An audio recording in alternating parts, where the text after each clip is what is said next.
report came out, we discovered Stanley Levison. You know, at the time, maybe you recall, people were wondering, why is it that King's speeches seem to be getting more and more communist? They have less and less to do with the civil rights movement.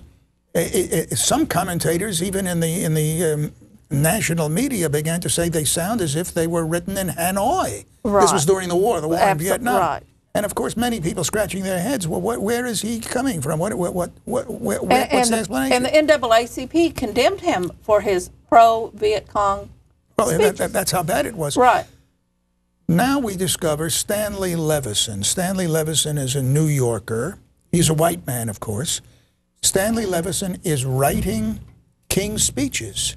Stanley Levison is helping him pay his bills. Stanley Levison is financing Martin King. Well, so who is Stanley Levison?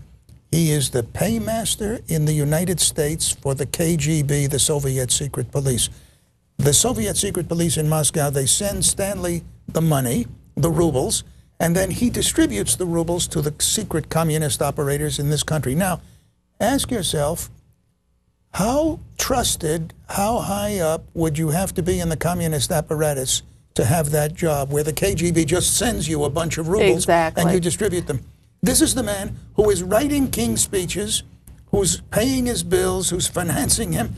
So the only thing you conclude from all of this, I mean, this is not just a case where he happened to be at a meeting and a communist was at the same meeting. You're talking about a lifelong, and we haven't even mentioned all of it, a lifelong association with working with communists, to the point at which the only logical conclusion you can make is that this man was a communist. And you flat say that in your article, that he was a communist. Now, there's a lot of debate about that and in my research, but I'll tell you what. You know, his sidekick, Ralph Abernathy, remember Ralph Abernathy? Oh, yes. They called him... When the walls come tumbling down? Yes, they called him Fleet Ralph, because he was able to outrun a husband. The husband was wielding an axe, and Ralph was able to outrun him, so they call him Fleet Ralph.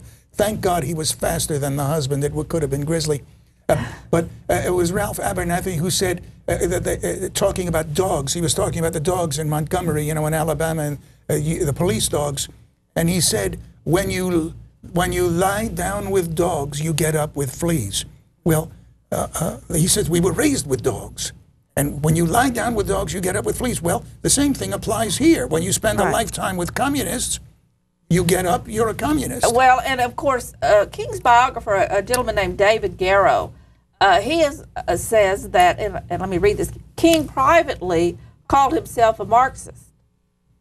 And he said he wanted a class struggle. Those are typical Marxist terminology. And remember, David J. Garrow, Professor Garrow, is not a critic. No, he's a big supporter. Big supporter of King.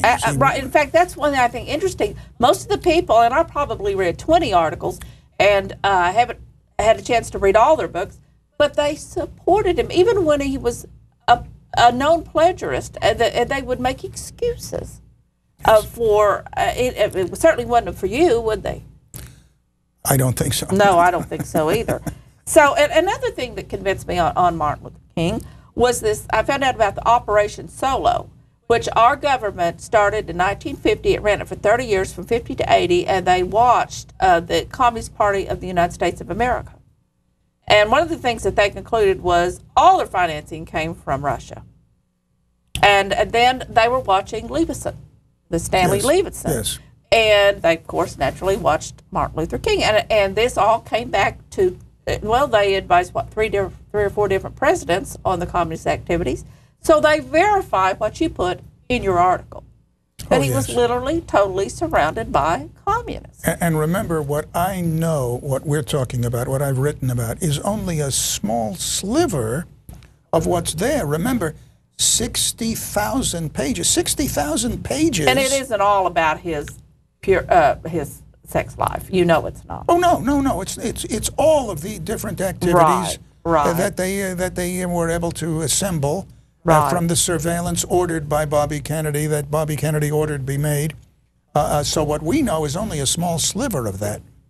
But we have enough documentation to make our conclusions, even without the 60,000 pages. Yes, we do. It's just incredible. Yes. And you know, when I think back, and I'm glad we could do this show close to MLK Day, and you see all the parades and the kids, and it's incredible that nobody has told the truth. It's been so effective, Mary, that you notice even conservatives, people who call themselves conservatives, absolutely will kowtow to the icon, the idol of Martin Luther King. Absolutely. I did my research on that, and it's just all the neocons. Yes. You better define the word neocon for the audience. Well, a neocon, of course, would be somebody who has been a Marxist in the past and now is posing as a new conservative, a neoconservative, has probably been some kind of a leftist in the past, a leftist, a Marxist, a Trotskyite version of Marxism. And now you find many of them at the top of the federal government, and they are pushing always for war. Warmongers, they want more war. They're not satisfied with the war we have now in Iraq. They want now a war with Iran. They want general war throughout the Middle East. And God forbid they could get it. Well, they may. But there are many people that are labeled neocons that might not fit into that. You know, you think about like Newt Gingrich. I mean, he's called himself a neocon. I've heard him. Jack Kemp. Anyway, all these people, Ralph Reed, you name it, all stole the myth of Martin Luther King. This is incredible. Okay, well, your second point, which I find extremely interesting, was about his nonviolence. Tell us about the myth, because everybody knows Martin Luther King was a believed in nonviolent protest. Right, he was a disciple of Gandhi's, yes. Right. Well, but you know, at the same time, I recall at the time, perhaps you do, Mary, at the time many people were scratching their heads figuratively, maybe literally, wondering why is it wherever King goes, he's an apostle of Gandhi's, he's the advocate, American apostle of nonviolence.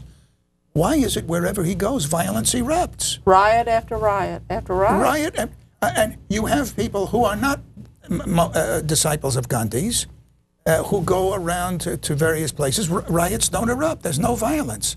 But here is the apostle, the main practitioner, the teaching us nonviolence.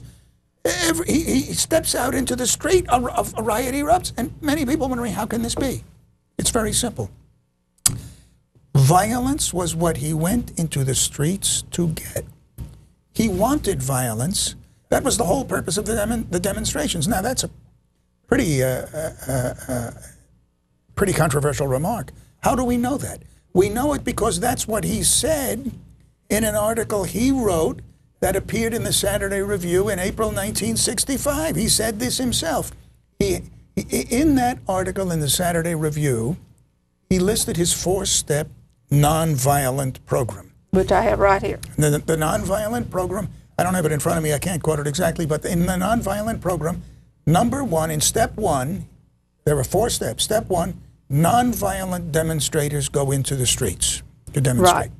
Step number 2, racists attack the nonviolent demonstrators. Right. All right. So in his plan, step 2 is the provocation of violence. That's why they went into the street. He says that himself. Step 3, a wave of sympathy sweeps the nation in sympathy with the people, the